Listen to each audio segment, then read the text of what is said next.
Wondering how to make black frosting without food coloring? Use black cocoa powder to give it a deep black color and rich chocolate flavor. No matter what you try, when using black food coloring it gets everywhere.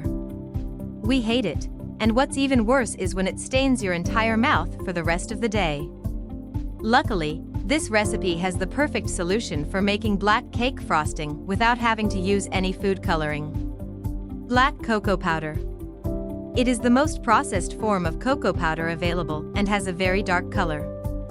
It has a higher pH level compared to regular and Dutch processed cocoa powders and is less acidic. It will create a deep color and is the perfect starting point for your black frosting. Dutch processed cocoa powder. This powder still has a dark color, but less compared to the black cocoa powder option. It is more acidic, and you will have to add food coloring to get a very deep black color in your frosting. Food coloring. Black cocoa powder will give you a definite black color without staining your teeth. However, if you are looking to get a pitch black and extremely deep black color, you can add some black powdered food coloring. But, because you are starting with a dark frosting already, you will need much less coloring to achieve the desired shade of black. What you will need to make black cocoa frosting. Ingredients: 1 cup salted butter, room temperature. 3/4 of a cup of dark cocoa powder sifted. 3½ cups powdered sugar sifted. Half a teaspoon of vanilla extract. 1/4 cup of heavy whipping cream. How to make black frosting without food coloring. Step 1. Beat the butter. Place the softened butter into a medium-sized bowl and beat it at the highest speed possible.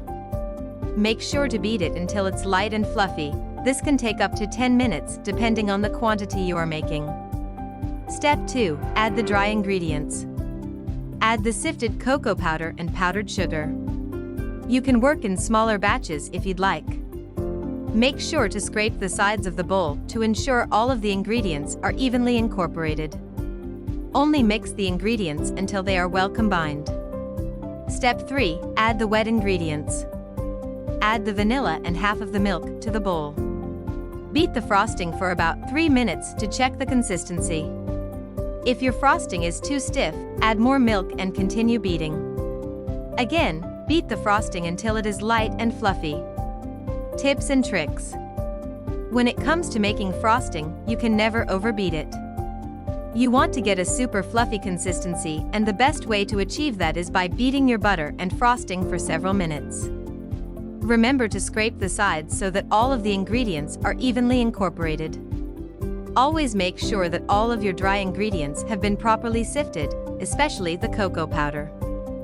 Both these ingredients can be very lumpy and will give you a very unappealing texture. If you accidentally add too much powdered sugar, you can soften your frosting by adding more heavy cream. Only add a teaspoon at a time for smaller batches and a tablespoon at a time for large batches. The best way to fix your split frosting is by adjusting the temperatures. If you are seeing lumps of butter in your frosting, gently heat the bowl over a double boiler. The heat will gently melt the butter. Then, you can continue whipping the frosting over high speed to emulsify the ingredients. Let us know what delicious baked goods product you made with this luscious black buttercream frosting. And, if you are obsessed with this recipe, give it a share so others can learn from it too. If you liked this video, don't forget to like and subscribe.